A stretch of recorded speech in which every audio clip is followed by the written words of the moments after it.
Hello, and welcome to this trip through one of the scariest cases ever written about in Missouri Ozarks history. Before we start, please let me know in the comments where you are watching from and what time you are listening to this story. We want to know where these written stories reach people, and what time of day or night they do so. The tall trees of the Ozark Mountains have seen many stories over many generations, but few are as strange as what happened in the winter of 1915. The case of Clara Caldwell is still one of the most disturbing and little-known events in American scientific history. It happened in the rolling hills of southern Missouri, in an area where mist covers valleys and sunshine has a hard time getting through the thick forest canopy. December 18, 1915. It is very cold in Shannon County, Missouri this morning. The Caldwell family house was on a ridge with a view of Jack's Fork River. It was about 7 miles from the nearest town, Eminence. Neighbors said they hadn't seen anyone on the land in almost 2 weeks, so Sheriff Thomas Lawson was called. Scientists would not be able to figure out what he found for decades. Clara Caldwell, who was 12, was found by herself in the family home. She was surrounded by notes that were full of math problems and scientific drawings that experts said were impossible for someone her age and level of education to make. Robert and Mary Caldwell, her parents, were not to be found. The house looked beautiful. There were no signs of injury or foul play. There was only a child with an unexplainable knowledge that seemed to have appeared overnight and parents who had disappeared without a trace. Not only does the disappearance make this case very scary, but what was found in those notes and how the Caldwell case pushed our ideas about how people think, remember, and what is possible are also very unsettling. Some records say that Clara's story shows something that scientists are still trying to figure out. Suddenly, learning something without a clear source. Before we go into more detail about this disturbing case, it's important to note that a lot of what follows comes from pieces of different sources. These include sheriff's reports from Shannon County, medical evaluations done at Missouri State Hospital No. 4, and parts of academic papers written by researchers who talked to Clara between 1915 and 1918. A lot of these papers were later sealed, and some are said to have been destroyed in a 1947 fire at a jail. Interview transcripts, media clippings, and the words of people who met Clara in the years after her parents went missing are all that is left. You can read about Clara Caldwell here. She was a girl whose mind became a storehouse of information that no one could understand, and she paid a terrible price for it. This family moved to Shannon County in the spring of 1913. Robert Caldwell, a former train engineer from St. Louis, had gotten a small piece of land from an uncle who lived far away. County records show that the family kept to themselves, but by area standards they weren't seen as strange. Robert did odd jobs in Eminence from time to time, and Mary worked at the general store, where she sold jams and quilts. The neighborhood school teacher, Miss Eleanor Whitman, said that their only child, Clara, was shy but smart, and she was especially good at math. The history of the family didn't point to anything unusual. Robert had only finished the first 8 grades before he started working on the trains. Mary had gone to a little more school and had worked briefly as a shop assistant in St. Louis before she got married. Clara went to the one-room schoolhouse in Eminence when the weather was nice enough to make the 7-mile trip. As winter came in late 1915, this happened less and less often. Police officer Lawson talked to neighbors and heard that the Caldwells were quiet and nice. A farmer named Hiram Jenkins, whose farm was about a mile away from the Caldwell property, told the sheriff, "They weren't very involved in town matters, but Robert would help out if someone needed extra help with something like raising a barn." Mary made the best blackberry preserves in the county. The girl was quiet and always had her nose in a book when you saw her. The simple cabin the family lived in had 3 rooms, a kitchen, 2 small bedrooms, and a main sitting area. A single wood stove kept it warm, and gas lamps lit the room. In 1915, there was no power this far into the Ozarks. There was a small barn, a chicken coop, and a vegetable garden on the land. Everyone said that the Caldwells' life was simple but nice. What makes the events of December 1915 so strange is that everything was fine before they happened. Not a single report of strange visitors, sales, or behavior was made. Robert and Mary Caldwell were last seen for sure on December 4th, 1915, when Robert bought groceries at Wilson's General Store in Eminence. The Shannon County Historical Society has a record of the shop ledger that shows what he bought, including flour, coffee, sugar, kerosene, and a piece of paper. Later, Elias Wilson, the owner of the shop, told Sheriff Lawson that Robert seemed perfectly normal that day. He might have been a little distracted by the snow, but nothing that would have made anyone think twice. He said Robert had told him Clara was taking to her studies with unusual vigor, and had asked for more paper for her schoolwork. No one in town would ever see Robert Caldwell again. Their family didn't come to town for almost 2 weeks.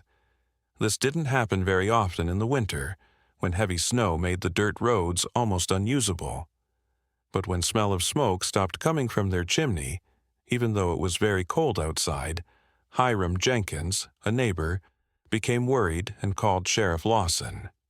What they found at the Caldwell house that December morning was the start of one of the most unsettling and puzzling cases in the history of the area. This case is still unsolved today and can be found in the dusty records of Shannon County. A narrow footbridge crossed Jack's Fork River on the way to the Caldwell cabin. The road went through a dense pine forest. At around 10 a.m., Sheriff Lawson and Hiram Jenkins showed up. On December 18th, after a hard trip through snow that was almost 2 feet deep. There are still copies of Jenkins's signed statement in the county records. In it, he says, "Something felt wrong the minute we crossed that bridge. There were no tracks in the snow, no smoke, no sound, not even birds.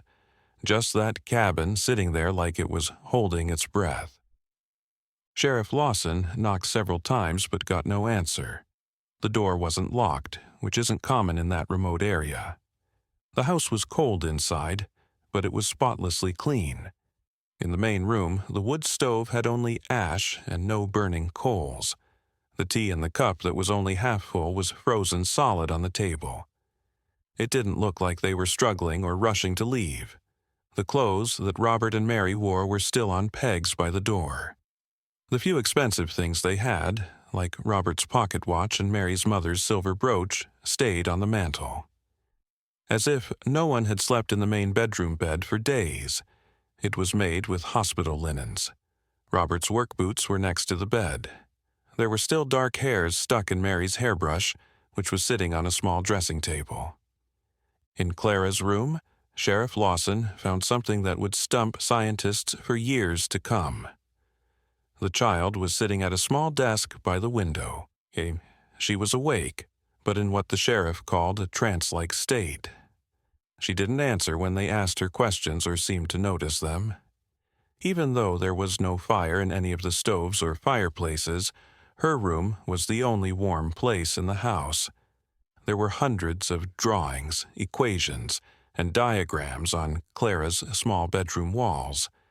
Some were pinned up, and others were made right on the wood. There were notebooks all over her desk, each one full of dense writing and complicated math figures. Although Sheriff Lawson had only a basic education, he couldn't make sense of what he saw. However, he was smart enough to know that these were not the writings of a normal Missouri 12-year-old girl. Clara's hands were the scariest. They were stained with ink up to the wrists, like she had been writing non-stop for days. When the sheriff lightly touched her shoulder, she slowly turned around, her eyes looking like they were having a hard time focusing, and said what would be written in his official report. "They're gone." They had to go. The numbers needed room. Sheriff Lawson sent Jenkins to town right away to get the doctor while he stayed with Clara. In his report, he said that the girl finally got more responsive and would drink water but not eat. She kept writing in her notebooks and only stopped when she was directly told to stop. When people asked her about her parents, she would only say they had to make room. It was that evening when Dr. William Hayes came from Eminence.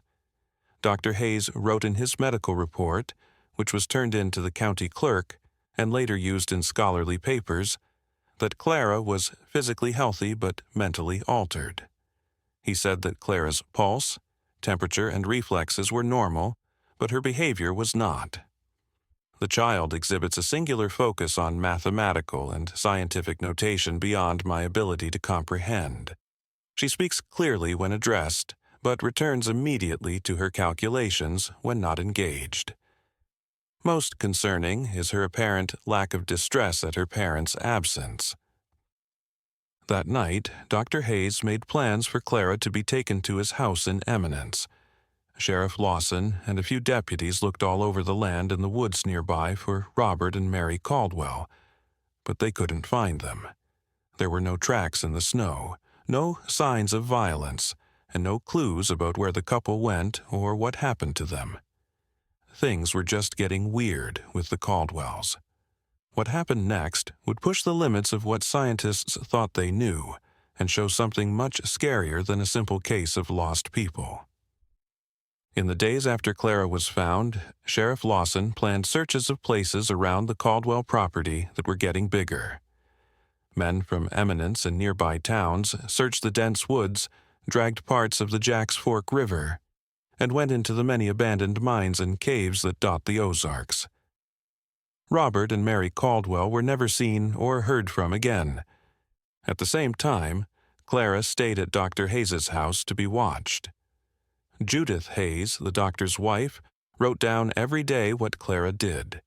These notes, which were later used as evidence in the investigation, talk about a child who didn't sleep much, ate automatically when food was put in front of her, and wrote or drew almost all the time when she was awake. If Clara didn't have enough paper, pages cut from books, or even the walls, Mrs. Hayes said she would write on anything that was available. December 21st, 1915. Clara filled 7 full tablets today with what William says appears to be advanced mathematics and scientific formulas. When I asked where she learned such things, she looked at me as if I'd spoken in a foreign language. "I didn't learn them," she said. "They're just there now." The child shows no distress over her parents, which troubles me greatly. It's as if she's forgotten them entirely, or worse, sees their absence as inconsequential. Shannon County and other places quickly heard about the strange case. Professor James Morgan from the University of Missouri came to Eminence on December 23rd. He had come from Columbia because a co-worker with family in the area told him about the case. Morgan, a mathematician who was interested in children with special abilities, was skeptical at first when he heard that a backwoods girl had suddenly shown that she knew a lot about science. When he met Clara, his doubts went away. Morgan wrote in a letter to his department chair, which was later published in the university's academic journal, "What I witnessed today defies rational explanation." The child, with no access to advanced education or materials, is producing work in the fields of non-Euclidean geometry, differential equations, and what appears to be theoretical physics that would challenge our most accomplished graduate students. Morgan looked over Clara's notebooks for 3 days. Sheriff Lawson, who was her temporary guardian, gave him leave to bring some pages back to the university to be looked over. Scientists from a range of fields all agreed that the work was not only valid, but also had some new ideas for solving problems in physics and math. What was most unsettling was that Clara didn't seem to understand how she got to know these things. Professor Morgan asked her directly about it, and her answer was eerie. "I went to sleep, and when I woke up, the numbers were there. They're so loud now, they needed more space." By the beginning of January 1916, scientists and doctors from all over the Midwest were interested in Clara's case. The search for her parents had been scaled back because most people in the area thought the couple had either died in the wilderness or left their kid for unknown reasons. There was no theory that described how Clara changed. Along with Dr. Hayes and Professor Morgan, Clara was moved to Missouri State Hospital No. 4 in Farmington on January 12, 1916, so that she could get a more thorough checkup. According to the records kept by the state, she had acute mental alteration of unknown origin with somnambulistic manifestations. After that, she was put through a series of tests and examinations that added to the mystery surrounding Clara Caldwell, and brought up disturbing questions about the nature of consciousness, knowledge, and what might happen when something outside of our understanding lives in a person's mind. In the snow of January, it took almost 2 days to get from Eminence to Farmington by wagon and train. Clara had Sheriff Lawson and Dr. Hayes with her. Hayes's notes from the trip show that Clara stayed calm and kept writing whenever she could. She wrote math on 14 pages of paper during the train part of the trip. She told Hayes, "The motion of the train. The vibrations have patterns. I need to record them." When it opened in 1903, Missouri State Hospital No. 4 was seen as one of the most advanced mental health facilities of its time. As Dr. Franklin Pierce led, the hospital tried to treat mental illness in a scientific way, trying to classify and understand conditions rather than just locking people up. At that time, Dr. Eleanor Reed was one of the few female psychiatrists working in Missouri, and her papers show that Clara was put in the children's ward and supervised by her. The most complete record of Clara's health in the first few months of 1916 can be found in Dr. Reed's thorough case notes. Patient exhibits extraordinary cognitive abilities in specific domains: mathematics, physics, astronomy, with no prior training or exposure to advanced concepts in these fields. Physically, she appears normal for her age and development. Basic neurological examinations reveal no abnormalities. She is oriented to person and place, but seems to have an altered perception of time, often unable to distinguish between recent and distant past. Dr. Reed talked to Clara several times, and the transcripts of those interviews were kept in the hospital's records until 1954, when they were allegedly classified and taken down by government officials. However, copies of some meetings were kept in Professor Morgan's personal papers, which were given to the University of Missouri archives when he died in 1948. In a very interesting session in February 1916, Dr. Reed tried to figure out where Clara's information came from. Reed: "Clara, can you tell me how you know these things you write about?" Claire: "I told you. They're just there now." Mr. Reed: "But these are complex ideas that most adults don't understand." "You didn't know these things before December, correct, Clara?" Clara says, "Before the cold night. Before they went away." "Your parents?" asked Dr. Reed. Clara said, "They had to make room. It was getting crowded." "What was getting crowded, Clara?" asked Dr. Reed. Clara: "My head. But it's not just my head anymore. It goes all the way down now. Sometimes I can feel it in my fingers and toes. The knowing." Reed: "Did something happen on that cold night, Clara?" Clara said, "The sky opened. Not for everyone, just for me. It poured in like water, except it wasn't wet. It was heavy, like honey, but sharper. They tried to make it stop. They couldn't." "Who tried to stop it?" asked Dr. Reed. Clara gets upset. "They did. They put their hands on my head. They prayed. They cried. But it kept coming, and there wasn't enough room for all of us." Dr. Reed's notes from after this interview show that she is becoming more worried. Patient appears to be describing some form of dissociative episode or psychotic break. yet her cognitive functions remain intact. Most disturbing is her continued implication that her parents' disappearance was somehow connected to her sudden acquisition of knowledge. While I hesitate to give credence to such a suggestion, the timing cannot be ignored. During February and March 1916, Clara was put through a lot of tests that were meant to make sure that what she knew was true and to find out where it came from. To look into her case, professors from Washington University in St. Louis, the University of Missouri, and even 2 experts from Johns Hopkins came to Farmington. Each expert had more questions than answers when they got out. Clara was good at math and could figure out hard questions without showing her work. She could make very thorough maps of solar systems that had not yet been found. She showed that she... By April 1916, Clara's story was being talked about in newspapers across the country. The St. Louis Post-Dispatch had a front-page story called "Missouri's Miracle Child, the Girl Who Knows Too Much." The story was mostly about how amazing Clara's skills are, and the disappearance of her parents was almost mentioned as an afterthought. This attention brought unwanted attention to the quiet hospital. In his managerial log, Dr. Pierce wrote that people claiming to represent scientific, religious, and even military interests started showing up and asking to talk to Clara.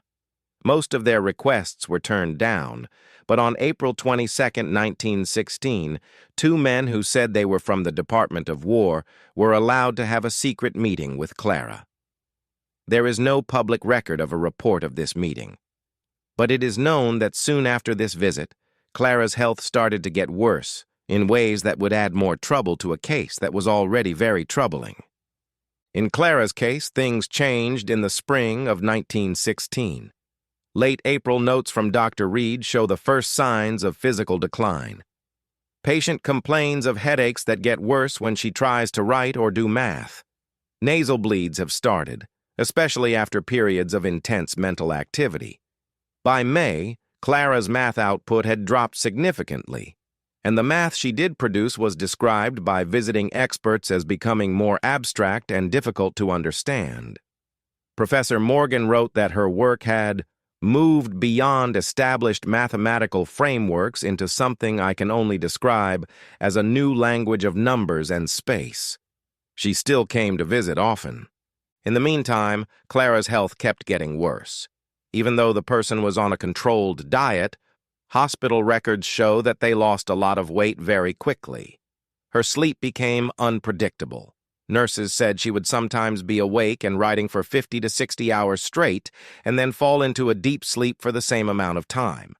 Staff noticed that her body temperature would drop a lot during these deep sleep stages, sometimes to as low as 94 degrees Fahrenheit. It was most worrying that Clara's mood had changed. The child, who was calm and willing to cooperate, turned into someone who was getting more and more angry and sometimes aggressive.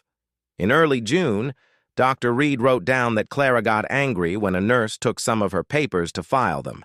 It took 2 orderlies to hold the patient, who then passed out and didn't wake up for almost 14 hours. Patient lunged at Nurse Sullivan with unexpected strength, scratching her face and arms while screaming, "They're not finished! The pattern isn't complete." When she woke up, she couldn't remember what had happened and went back to her figures as if nothing had happened. During this time, Clara started to talk about visitors who came to her room at night.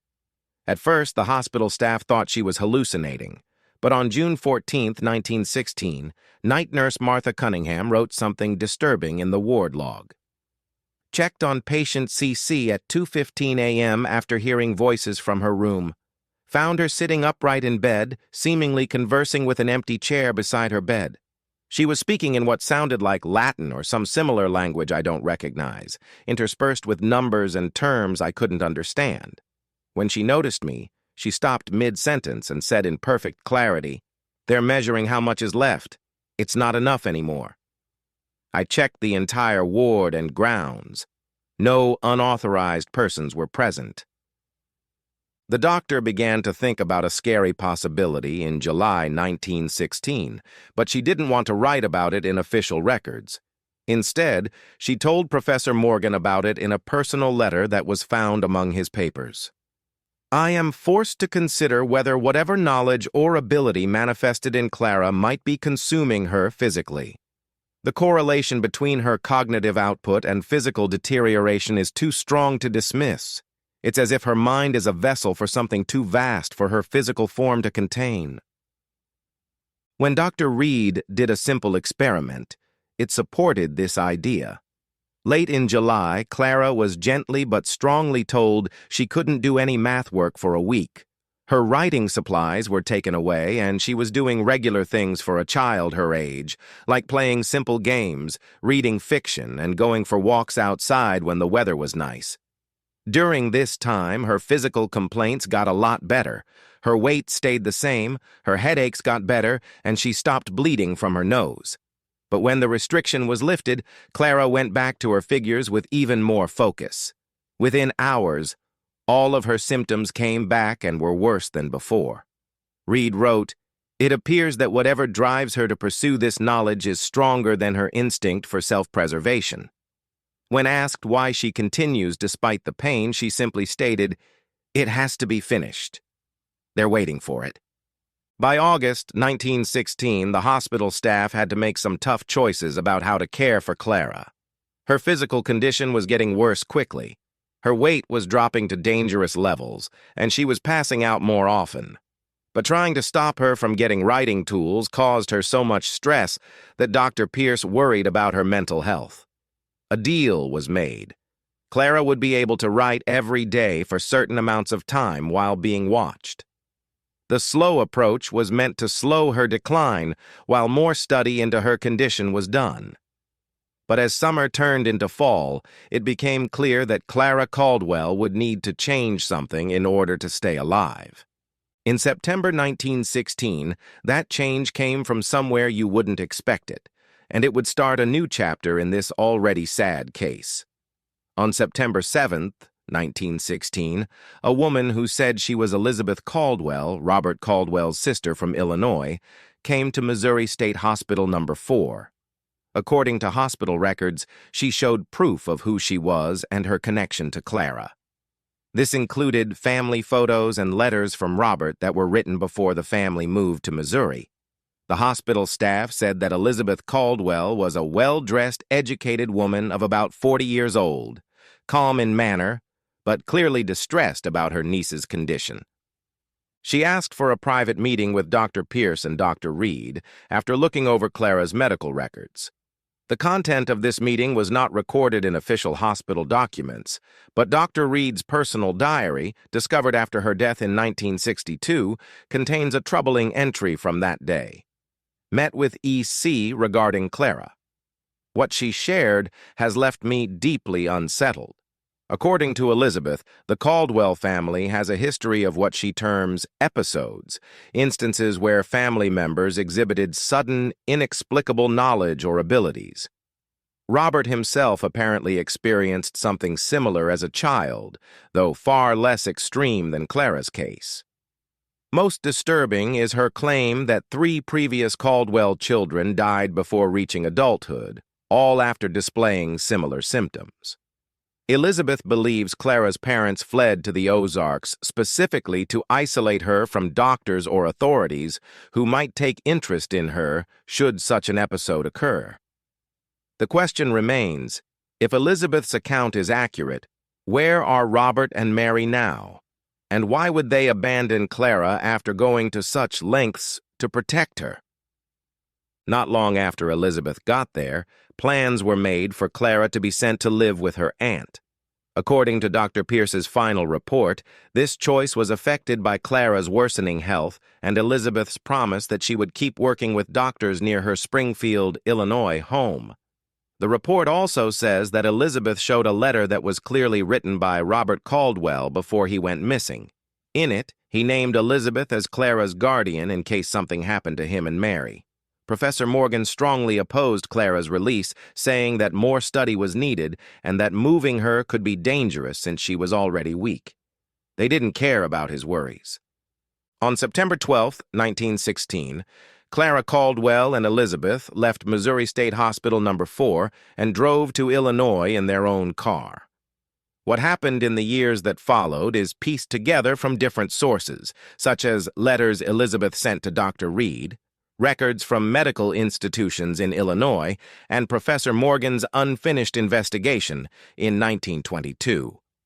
Letters sent to Dr. Reed say that Elizabeth took Clara to a private home outside of Springfield, where she was cared for by a doctor named Dr. Thomas Blackwood, who was described as a specialist in nervous disorders. While she was there, Clara's health is said to have stabilized, but she never fully recovered her strength. She had fewer and less intense episodes of mathematical insight, which Elizabeth called near-normalcy periods.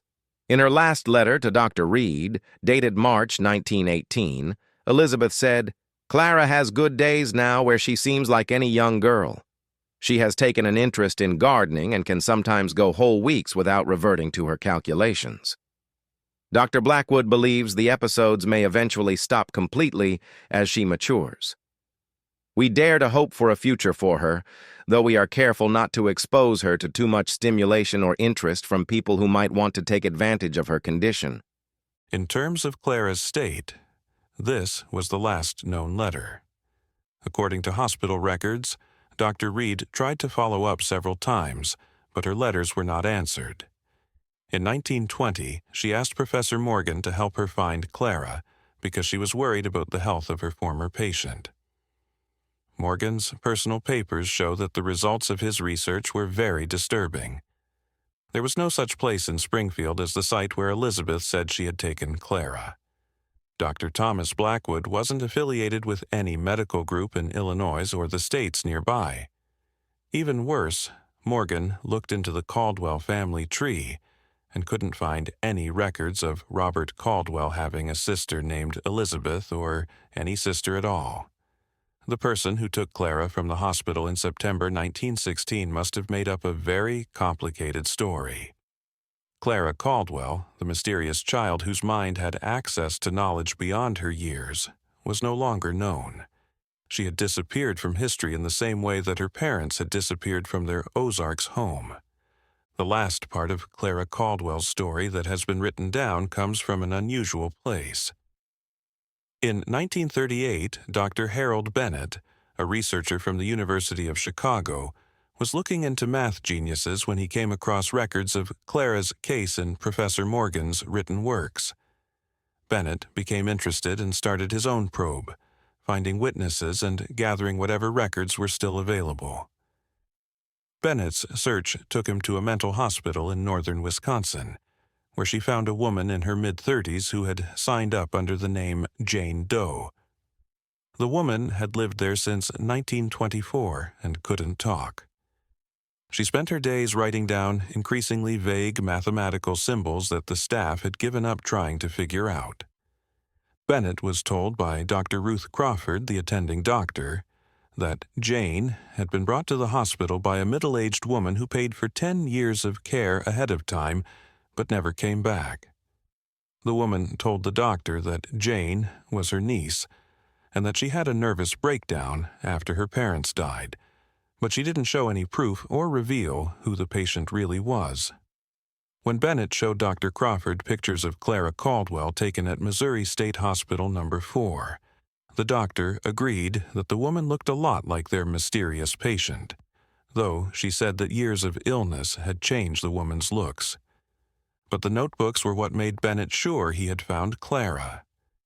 Mathematicians who later looked at them said that the calculations they contained were a straight continuation of the work Clara had done as a child, using the same mysterious mathematical language. It was planned that Bennett would go to the sanitarium several times over the next year to try to talk to the woman he thought was Clara. His notes, which were published after his death in the Journal of Abnormal Psychology in 1964, show that he didn't have much luck. During his fourth visit, the woman looked at him directly for the first time and said, "It's almost done now. They'll be back soon for it." These were the only words she had spoken aloud in almost 15 years. The woman, known as Jane Doe, was found dead in her room 3 days after this conversation on January 17, 1940. In her report, Dr. Crawford said that the woman had died of heart failure, but she also mentioned the strange circumstances. Patient was discovered seated at her desk, pen still in hand, having apparently completed a final page of calculations moments before death. Her expression was described by the attending nurse as peaceful, almost relieved. Bennett collected the notebooks that she had filled out during her 16 years at the sanitarium in order to study them. Mathematicians who looked at them said the work was groundbreaking but hard to understand. It was a system that seemed to make sense on its own but couldn't fit with other mathematical models. In 1954, government officials are said to have taken Bennett's study materials, which included Clara's notebooks from the sanitarium. Bennett took a job with a secret research project and never shared all of his Caldwell case results with the public. No one knows what happened to the original notebooks from 1915 and 1916 that Professor Morgan took from the Caldwell House and Missouri State Hospital No. 4. In 1962, human remains were found by a building crew working on a new road near the old Caldwell property in the Ozarks. This was the last disturbing turn in the story. A forensic test showed that they belonged to a man and a woman in their 30s who had died between 1915 and 1916. Because of how badly the bodies were preserved and the limited capabilities of forensic science in the 1960s, it was not possible to be sure that they were Robert and Mary Caldwell, but there was strong proof that they were. Not the bodies themselves, but how they were found was the most upsetting thing about the find. The coroner's report said that the bodies were arranged in a precise geometric pattern that a detective who knew a lot about math could recognize as an equation. This is the same kind of strange writing that was found in Clara's early notebooks. In 1963, the Caldwell case was finally over. In Shannon County records, the official conclusion just says, Robert and Mary Caldwell, deceased by unknown means. Clara Caldwell, whereabouts unknown, presumed deceased. However, there are still questions that can't be answered by any government answer. In December 1915, what took place in that cabin? What kind of information did a 12-year-old girl from the Ozarks take in? And what was she estimating all those years? That may have been the most disturbing thing. What or who was waiting for the answer?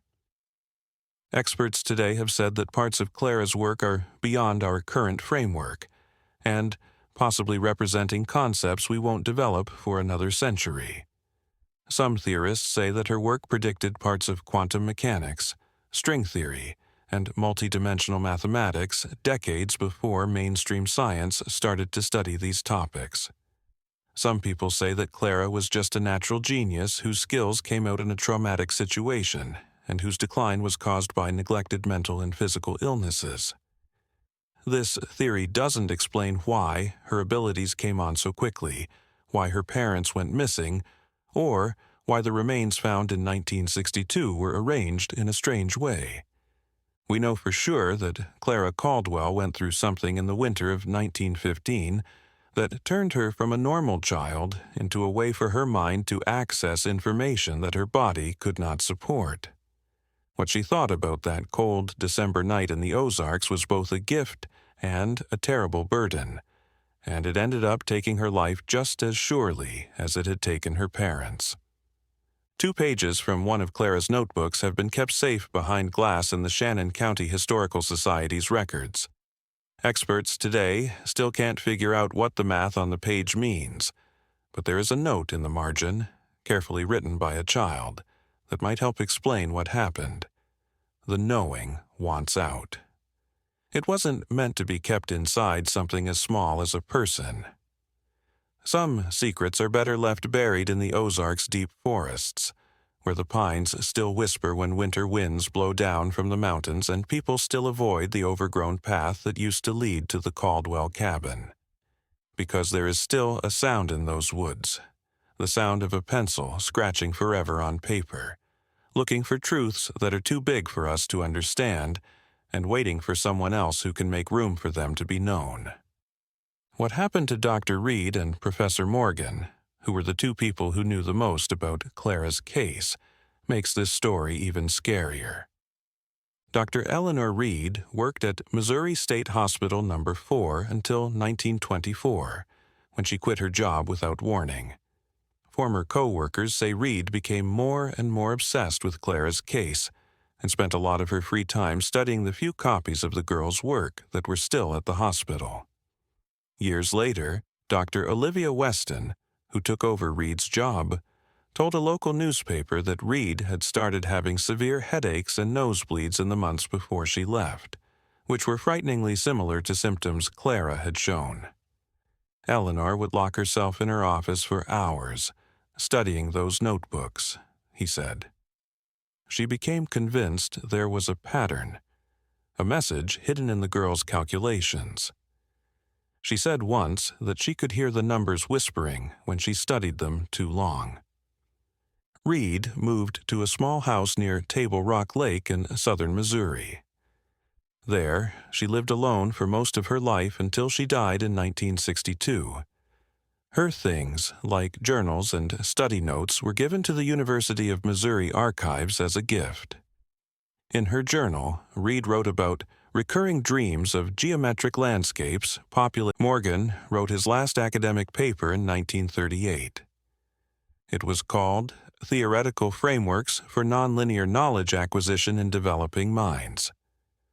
The paper didn't directly mention Clara Caldwell, but people who knew about the case knew it was Morgan's attempt to give a scientific explanation for what had happened to her. Most academics didn't believe the paper, and one reviewer even called it the mathematical equivalent of ghost stories. Morgan died in 1948 from problems that started after he had a stroke. His research assistant, Evelyn Hartley, helped put together his papers so that they could be donated to the university archives.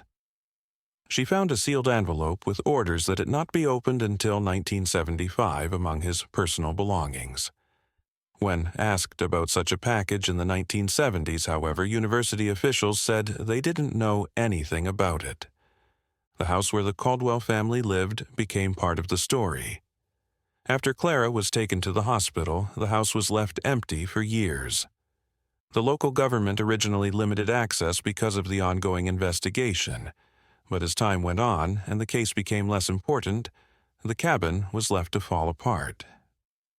Teenagers in the area became morbidly interested in it in the 1930s, and they would dare each other to spend the night inside its walls.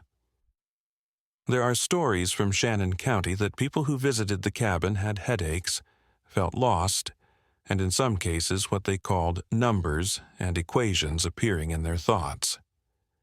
In 1939, 2 boys from the area were found wandering around in the woods near the property, having disappeared during a supposed overnight stay at the cabin. The county sheriff ordered that the building be burned down.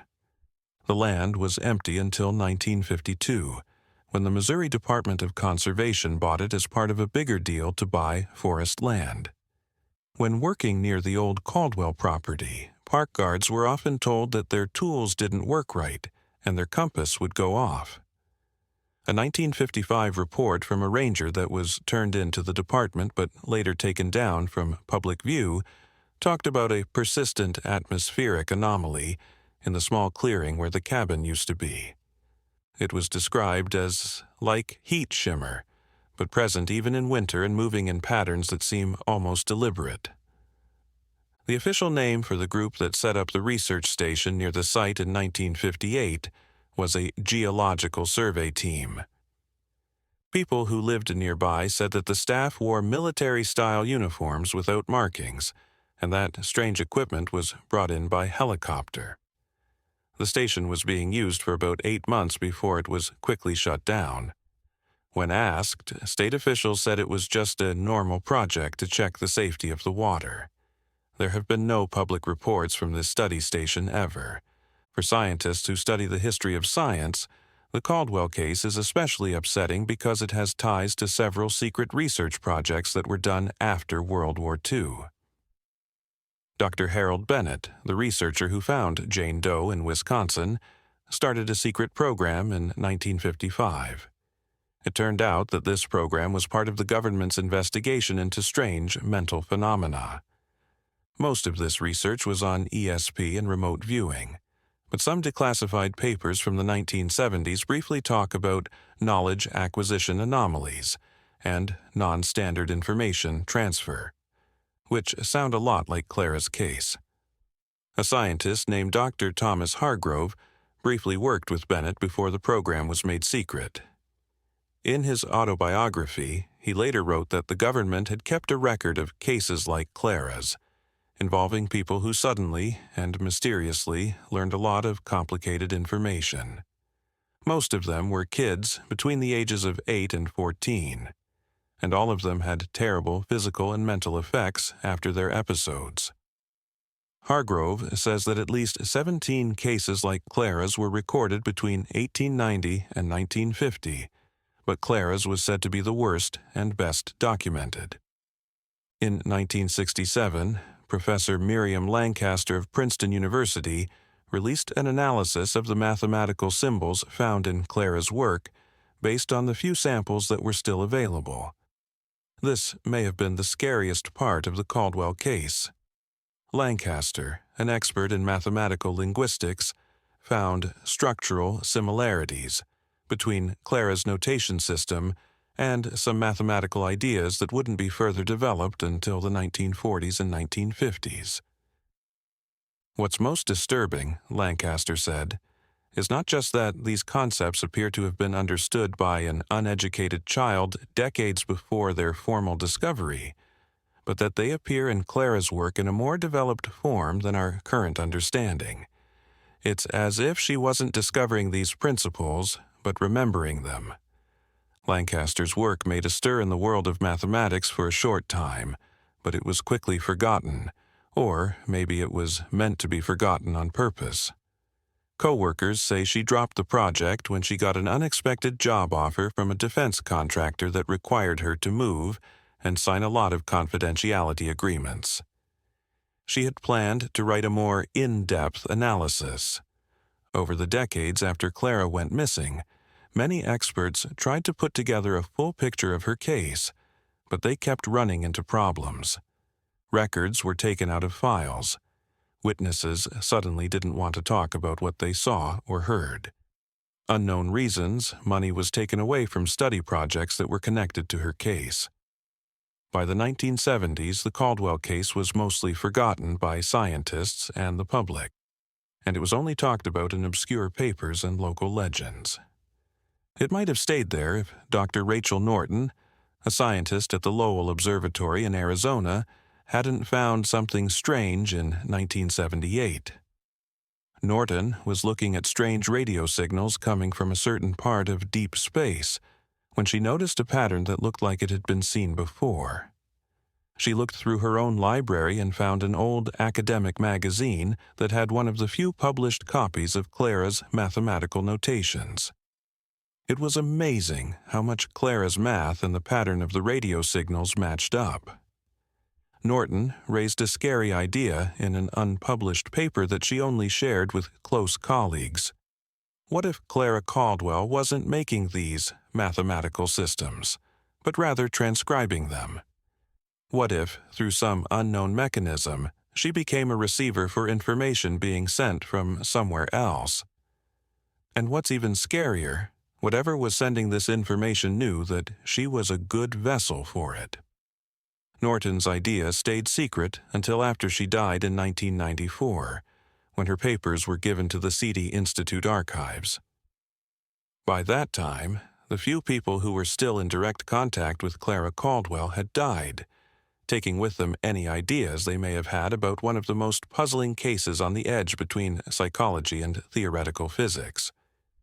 Clara Caldwell's story might have ended there, relegated to the bin of scientific oddities and historical oddities, if not for a string of events starting in 2014 that made it seem like the case might not be as closed as the officials had said. Theoretical physicist Dr. Michelle Chen of MIT published a paper on quantum information theory in April of that year. In it, she talked about what she called the Caldwell equations, which were a set of mathematical rules she said she had found in newly declassified documents from the 1950s. According to Chen, these equations predicted some quantum behaviors that scientists had only recently seen in the lab. When asked by coworkers to provide the source documents, Chen at first agreed, but then quickly pulled the paper from publishing. She took an unplanned leave of absence from MIT and wouldn't talk about the paper or the numbers when she got back 3 months later. When asked directly by the university's Study Ethics Committee, she said she had no recollection of writing the paper at all, even though several people had seen her talk about it before it was published. Later that same year, a small private collection of papers was sold at auction in Chicago. The papers were described as miscellaneous scientific papers, early 20th century. Someone from the Smithsonian Institution bought the collection, but the sale was stopped by a court order because of concerns about national security. Before the collection was taken down from public view, several experts noticed that it seemed to contain original papers from the Caldwell case, including what were called mathematical notations written by a child. A small metal box was found buried under what used to be Professor Morgan's office in 2019, when workers at the University of Missouri were breaking ground for a new research building. There was a diary and several photographic plates inside the box, which was sealed with lead and wrapped in waxed canvas. At first, university officials said they were going to catalog and distribute these materials, but within days they changed their minds. The contents were taken out by people who said they worked for the Department of Energy's Historical Archives section. The world does not know anything else about these materials. What should we think about Clara Caldwell's case? She was a girl whose mind somehow reached knowledge that scientists are still trying to figure out more than 100 years later. Some people have asked if she was just an undiscovered mathematical genius whose skills showed up in a very dramatic way.